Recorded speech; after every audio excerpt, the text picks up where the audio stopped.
সময় আসলে সাওয়া ভাঙিয়ে দেব। আপনি তো দেখতেছি রাজনীতির কোনো বারোটাই বোঝেন না। আরে দাদা, এটা কি কোনো কাজ করলেন আপনারা? এই রাতের অন্ধকারে বাঁধ খুলে দিলেন, এতে যে আমাদের দেশ বন্যায় প্লাবিত হয়ে গেল। আমাদের দেশে হাজার হাজার মানুষ, পশু পাখি সবাই পানিতে ডুবে গেছে। এটা কি কোনো কাজ হলো দাদা? আপনিই বলেন। আগে দাদা, বন্যা তো আমাদের দেশেও হচ্ছে। বাঁধ খোলা ছাড়া কোনো উপায় ছিল না। বাঁধ যদি না খোলা হতো, বাঁধ এমনি এমনিই ভেঙে যেত। কিন্তু দাদা, সবকিছুরই তো একটা নিয়ম আছে। এইভাবে রাতের অন্ধকারে এটা করা কি ঠিক হয়েছে? আপনারা তো 4-5 ঘন্টা সময়ও দিতে পারতেন, এতে করে অনেক মানুষকে নিরাপদ স্থানে নিয়ে যাওয়া যেত, প্রয়োজনীয় জিনিসপত্র সরিয়ে ফেলা যেত, মানুষের জানমালের ক্ষতি অনেক হারে কমানো যেত। আগে দাদা, আমাদের পিছনে লাগলে তো এমন একটু হবেই।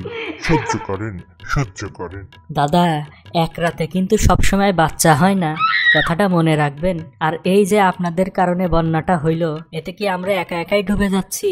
আপনাদের কত হিন্দু ভাই বোনেরা, কত মন্দির, কত দেবদেবী, কত গরু ছাগল সবই তো ডুবে যাচ্ছে। আগে দাদা, বন্যা হলে তো এমন একটু একটু ক্ষতি হবে।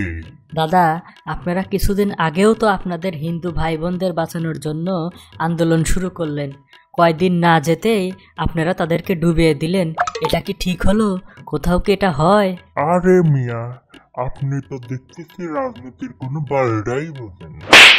আমরা মাঝে মধ্যে তাদেরকে নিয়ে আন্দোলন মিছিল করব, মাঝে মধ্যে কান্নাকাটি করব, আবার মাঝে মধ্যে তাদেরকে ডুবাইও দিব।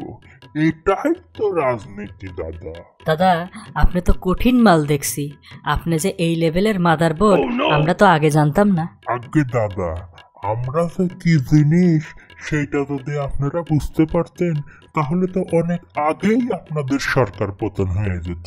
দাদা, 2 দিন আগেও তো আপনাদের কলকাতায় এক ডাক্তারকে হত্যার কারণে আমাদের বাংলাদেশের মানুষ চোখের পানি ফেলছে।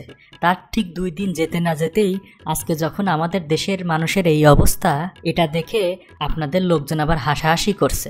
এটা কি কোনো মানবতার মধ্যে পড়ে দাদা? আপনারা তো দেখতেছি রাজনীতির কিছুই বোঝেন না।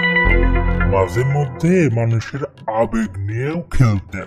এটা যে যত বেশি বোঝে, সে তত বেশি ভালো রাজনীতিবিদ।